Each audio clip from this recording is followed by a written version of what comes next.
Hello everyone, this is General Hand Grenade. Welcome to the Eagle's Nest at an undisclosed location outside of Prince George, British Columbia. We are on day 3 of the Sky Marshal Cup. And I know in the last video I said I was going to do a recap at the end of the day, but it was a long day and I was tired, so screw that. Anyway, so let's just do that recap now before we get started. Madman Dan is the German player. He's just going to get his turn ready to go. So I will go around and Kaiser Sariona, why don't you tell us what's going on your side of the board? Yeah, so I'm doing fantastic. I have China basically contained and destroyed. They're going to die this game. No doubt about that. But unfortunately, the Soviet Union decided to pick a fight with me. So now I'm fighting a defensive war against the USSR, against my will. And I'm not thrilled about that, but that's war. And the Americans, what about them? Well, they're $1 away from entering the war, so I got to see what they're going to do about it. So now I'm debating if I should take the initiative or not. We'll find out. Yeah, the Americans, they rolled 2 12s and a 10, and they just zoomed up the income tracker. Yeah, and then they needed a 7, and we figured, oh, it's just easy for them. They'll stumble right into that. But they rolled a 6. So we had a one-turn reprieve before the Americans get into the war. I think they've got a bit of money saved up, so not looking forward to seeing those guys in there. But anyway, that's what's going on over here in the Pacific. He hasn't. Have you attacked the DEI yet? I don't think so. Not yet. Yeah. Otherwise, the Americans would have been in the war a long time ago. But we haven't done a lot of things to trigger them. There's been a few things, but less than normal, I think. Nobody has threatened the FEC either. So we'll see what happens with them today. A lot of intrigue going on over here, over the Suez. So. He'd put his whole navy in port in Egypt, and then I took a medium bomber down and bombed it, so I locked him in port. But he had like 9 ships that could spawn ghost militia, so I couldn't really attack because he had quite a few, but for some reason he just kept attacking me. Like I put a few guys here and a few guys here, you can see him right now. He'd come down and I wouldn't lose anything, and he'd lose 5 or 6 units, and he'd do it the next turn, then the next turn. So he's whittled himself down there. He used to have a huge stack there, and I've hardly lost anything. So I left my navy here, and I did not rebomb the port, even though I could have, because I figured, you know what, let's just get this over with. This is my navy here, and this is his navy over here. So my navy, there's a few subs over there already, and then there's these ships here. And then that's his navy on the 2 task force markers there. And we'll see I think he's probably going to attack my navy because I don't have any carriers and he's got planes. Like he's got some fighters over here and a tactical bomber. So he can use those. And my planes are not going to be able to get into it.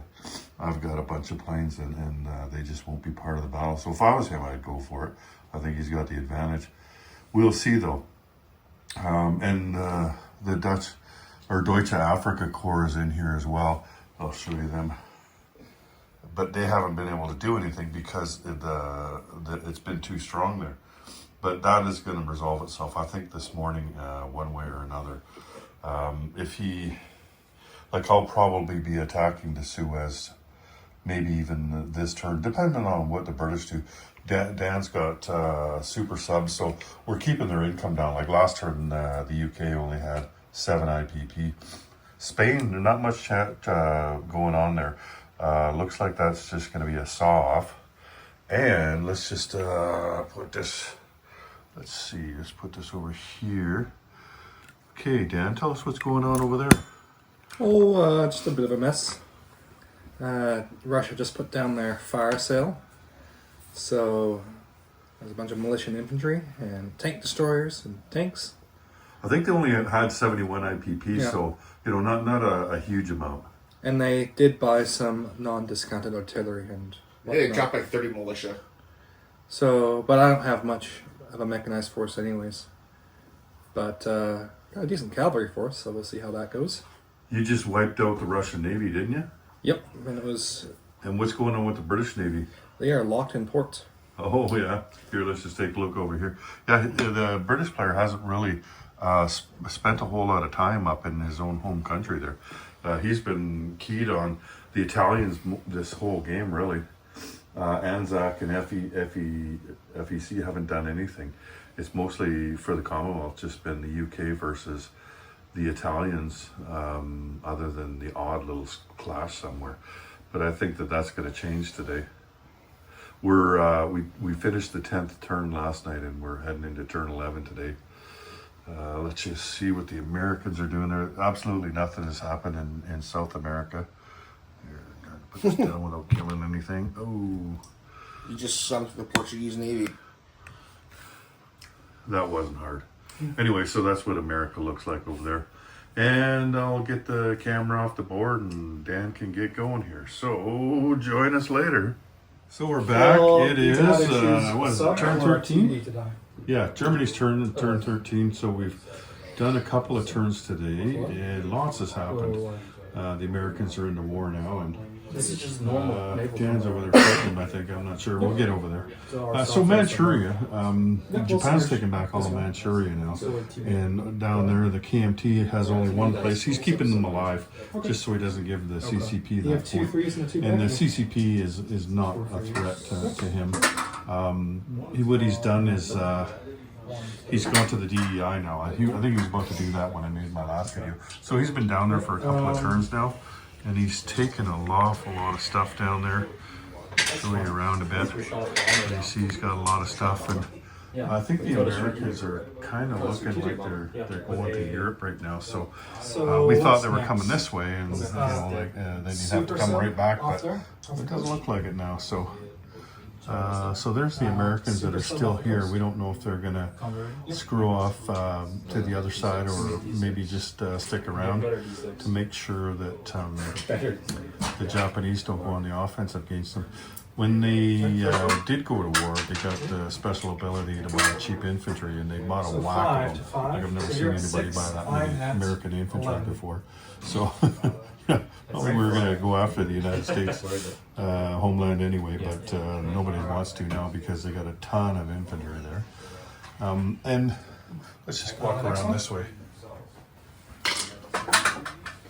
So, as I said, you come down to the 6, right? DEI here. Yeah, I got Let's take a closer look That's here. everything. No interest in Supersonic off the map Australia, there. so that's they haven't been a factor at all in the game. So 8. There's the Japanese Navy.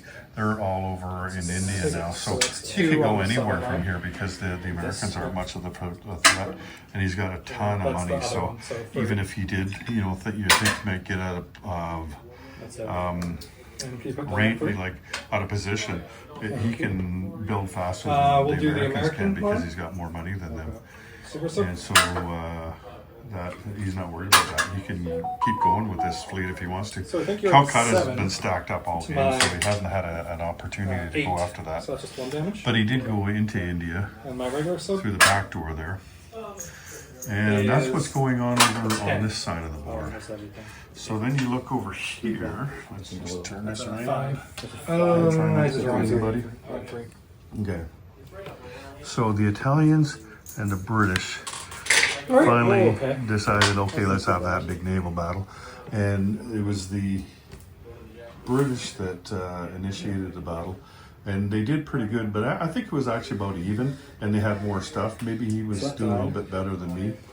And but he stopped when I had 2 ships left, a damaged battleship and a cruiser, because what he wanted to do was also save Egypt.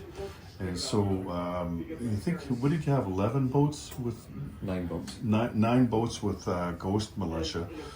So he retreated over to this side and went into port You can do- so that he could spawn the 9 militia. So, yeah, but 3 ships out or no? I had enough stuff that I just barely got him. Like I had to remove one of my planes at the end just to keep a ground troop to take I'm Egypt. doing. They come, they And die. so with his boats we being do caught in Persia next? port, of course, then they also had to go away as well. kill them. So I did manage to get a battle cruiser I'll do it. out of it. But it was kind of disappointing because there was 11 ships that I was rolling for, and So I have 10 of them were scuttled, and one of 2 them for 2 first came rank. to my side. but battle cruiser. I mean, that's pretty nice. So what's 1, 2. and that killed most of the That one? ground troops that were in Africa at the time. So now he's got a bunch of ground troops down here in South One more, Africa, 2. and I've got a bunch over here. And it's kind of like starting over, but 5. Dan's got super subs, and he's just convoying the living shit out of them. I feel sorry for him. So, you know, what can you do though, right? I mean, he's got the technology, but it doesn't matter to put that many super subs down. Nothing happening in Spain. Neither guy, like, they just do the recruitment roles. They're just a bunch of pussies. They don't want to fight. So I'll lose the infantry. And you can motor. see, like, nobody's even come close to Italy up there. Next So round, they've got to 6. decide now what they're going to do next. Gotcha. Now that Yeah, they've 4. secured the Suez, obviously they want to put a few more things down in Africa to try to squeeze them out down there in South Africa. We're not sure what the Japanese are going to do, but we bombed the port over here in How many are there? Gibraltar, so that's going to cut off his supply going to South Africa. You can't place anything at the factory down there. These. And where are we next? .com. Here, let me see if I can 2, 3, reach up yes. there. So there's 4. There we go. super So there's the Eastern Front. It's, The 16 Russians are plus looking pretty strong. 22 They've plus got 2, a 24. lot of, you see those red things sticking up there, their task force. And like they look like they got about 4 or 5, maybe 6 things on each one of them. Good. And Dan's got 1 Seven task force fighters. marker, I think. So Two. who's winning the That's Eastern 42. Front there, Dan? That's I think it's mostly a stalemate. A stalemate? Okay. 66. So there's that. But then, of course, the kicker Between is who? that the Americans are coming over here. Oh, So funny. that's the Americans over there. Set this down again. So the Americans are up. They're ready to come over. They've set it all up, and I mean, I don't they're, have they're to about go. to come across. Germany still has some infantries boats, are but obviously thinking not of as coming money over. as the Americans do. Well, then But what we the can Axis go do a have is bit longer. lots of money. Both the Japanese and the Germans Yeah. got a ton of money. Do And more even cost. Italy's So the boats collected boats 22 stay bucks the last couple turns, and they start with 10, so that's not bad. But as we know, anybody that's played this game, that the Axis should be ahead at this point, and then it's a matter of hanging on when the Americans get in. So here we go. We're going into the next phase of the game where the Americans, they went to war last turn, but it takes them a while to get over there, and I think it's the next turn now that they're going to be going over there. It couldn't come soon enough for the Commonwealth because, like, you got to feel for them in the French every game. They're trying to hold on, getting beat up by the Axis, and then the Americans come in and make a game of it. So we'll see what happens. There's lots to be decided yet. The Comintern are holding their own, and it's been a lot of fun, that's for sure. We're made some new friends this weekend, and we're having a good time. So we'll come back later. Can we sue for peace? All right, then we've had a surprising turn of events here. So the Axis were outside. Dinner had just arrived, and we were having a really nice dinner, wondering what was taking the other guys so long. They were having a meeting here in the Eagle's Nest, and then they came out and said, "Game's over." They were surrendering, and like we were out. Honestly, we were out there talking, wondering, when that surrender was going to come, because it was pretty obvious that the game has been over for a couple of turns, and it, not that it was irreversible a couple turns ago, but it just kept getting wider and wider, the lead that the Axis had, and so I kind of thought maybe tomorrow morning we would have finished it up, or maybe at the end of the night tonight, but apparently we ended it at dinner time on Saturday. So it was a lot of fun, though, an awful lot of fun, and we got to meet some new people, and they were a joy to meet. Actually, they really nice guys, and I hope that they come back again. They had a little bit of an experience, but they would have learned a lot when they were here this week. I've always learned lots when I play other people that I've never played before, and especially when those people have more experience than I do. You learn a ton at those moments, and so I was pretty excited that they were going to be here, and I was really happy to find out that they were good people too. So that was neat. Anyway, let's take a look around here. So the Germans, they were doing Germany things, you know.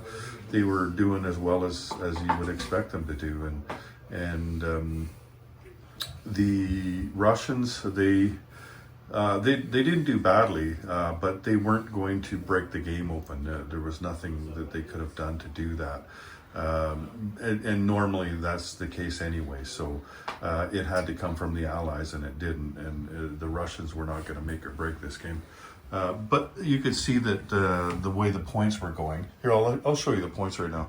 So the Axis here had 9 points, and they were on track to get a few more too. We had a few of them in our sights, and the Allies over here had 4 points. It looks like 5 points. Is that right? And the Comintern had 4. Is this 5 points? Yes. Oh, so you guys came in second place? Oh, they're the one is still on there. Oh. We have 4. Oh, it's just 4? Okay, so 4, and 9. But like I was saying though, that was going to get wider, I think, because they didn't have access to many more points, and the Axis did. Let's just take a look down here, and I'll go around the board. So down here in South Africa, that was all that was left of the British is just a few down here. And even the Japanese found their way down here, and they had some plans. I'll let Kaiser Surion tell you about that one in a couple of minutes. But up here in Egypt, like, that was a really big battle that had been brewing all game long, and both the naval battle and the land battle. It was complicated though. It was really complicated. They had it stacked up really good. I didn't think I was ever going to be able to take them out there.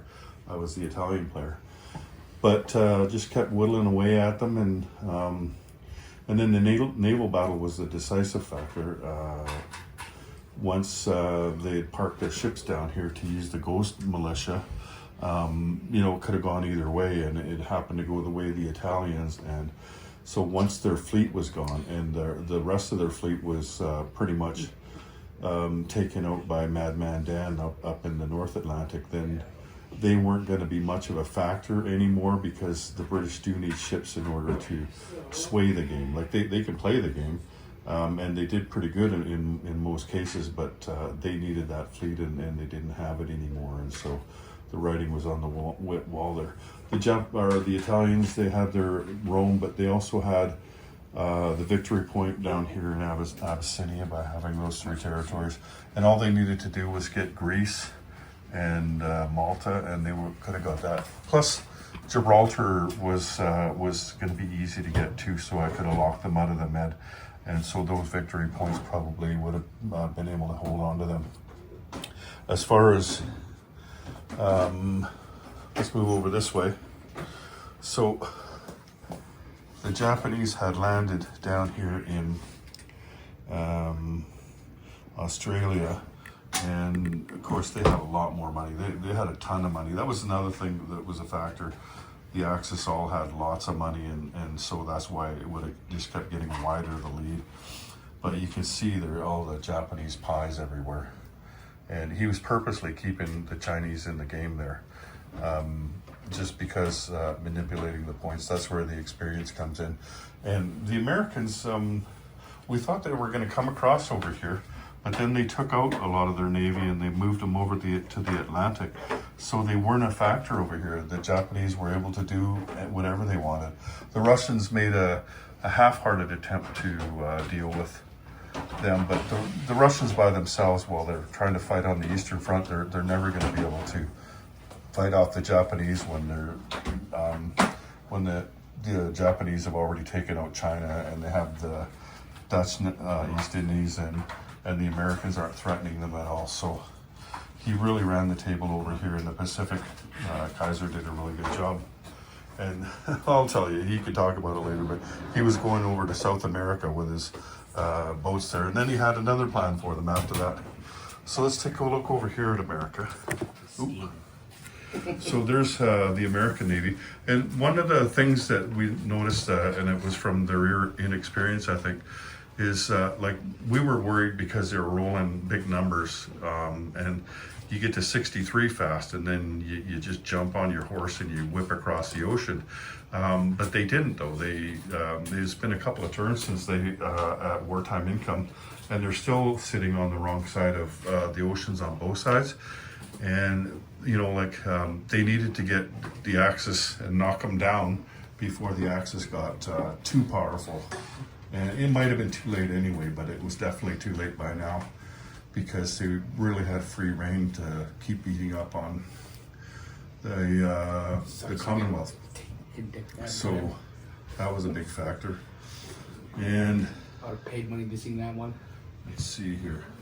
I think we looked at the Germans here. Tell you what, Dan, why don't you tell us what happens with the Germans here? Well, in we're just trying to move the mic. Well, in this version of the game, submarines, especially German submarines, are quite oppressive. Right now, I have 5 super subs, 2 regular subs, and a coastal sub still. You can do it. And I've been rating.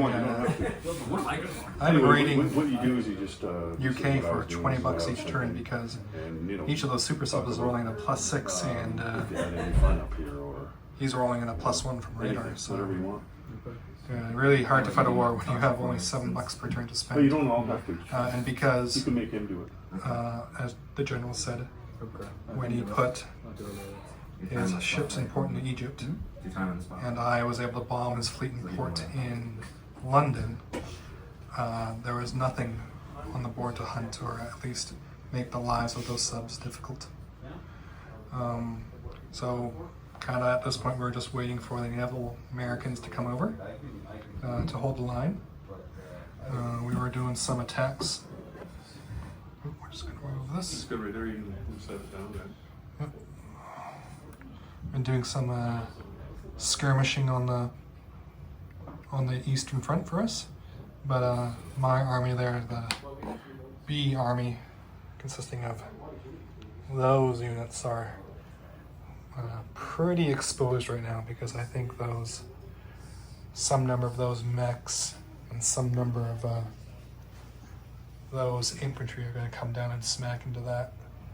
But even if that happened, I'm making enough money to hopefully stop them from marching much further into Germany. They were actually able to secure their European expansion very early on turn 8, getting that fort and those extra infantry down there.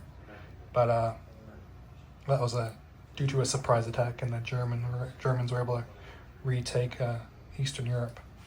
If this game had gone on longer, probably this army would have died of the B. Those guys would have marched in. But at this point, we got DAC down in Persia, got naval transport, got some airborne marines and some aircraft. We were going to make a swing for Transcaucasia, and we bombed the rail, so there would be no reinforcements. So it's no doubt that Turkey would have lined to us, and that would have been another coup for the Axis. Should I pass it off to Kaiser Sariona? Sure, why not? Nope.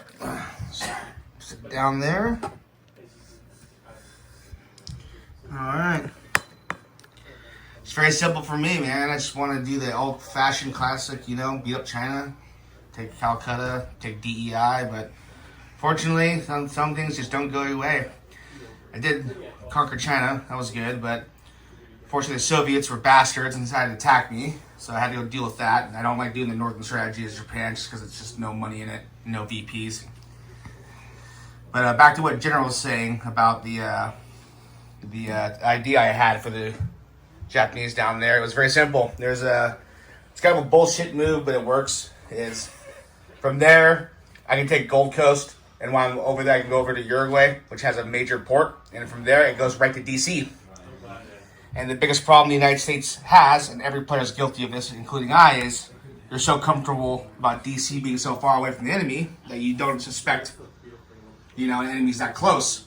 And sometimes you just leave DC wide open, and Look, it's wide open right it's now. wide open right now. Yeah, and I was hoping they weren't going to see that. And I was pretty convinced that if DC falls, you're tapping out. And it didn't even take that, but that was the idea. I'm passing it back to Grenade.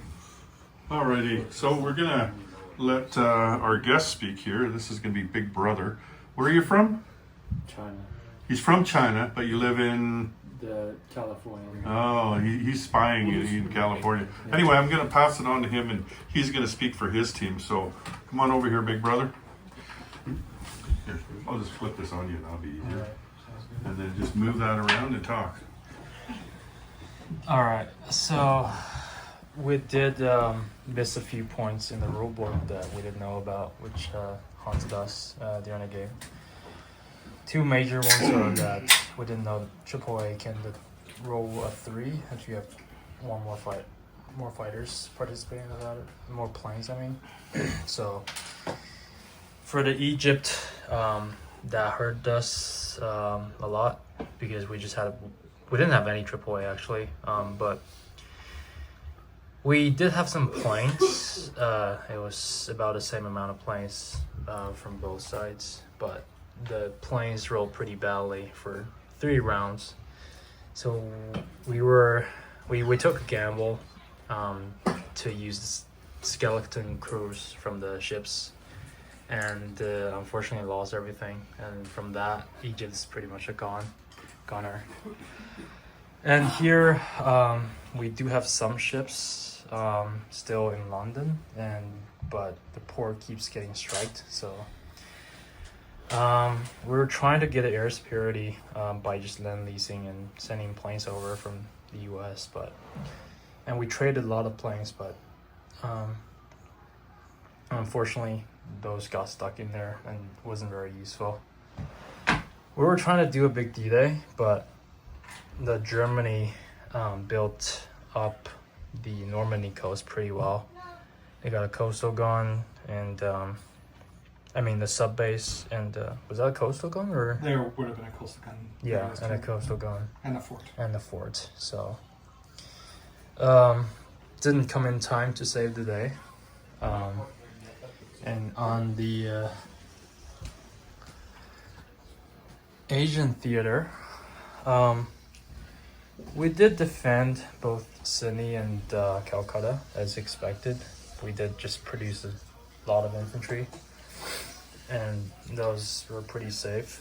And we were trying to slowly build up the Pacific Navy, and over time hope to get it about like a 50-50 in the combat values between U.S. and Japan Navy, so we don't at least contain Japanese Navy to not get a sphere of influence and Kirabutai. Yeah, unfortunately the game didn't go our way, but the enemies, both of the Axis did pretty well in their strategy and roles. So very fun game overall. All right, hand this back to the general. Thank you. Thanks for participating in that. Here, just set it down here. Oh, I've been drugged. Okay. So anyway, I guess that's it. We've got an extra day, so we're going to find something to do tomorrow.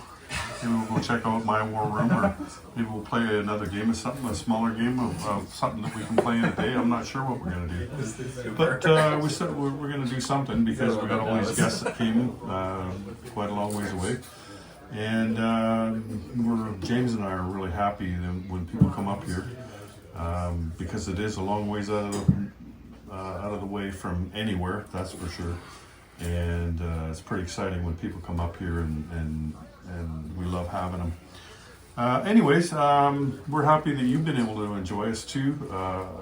Join us, I mean.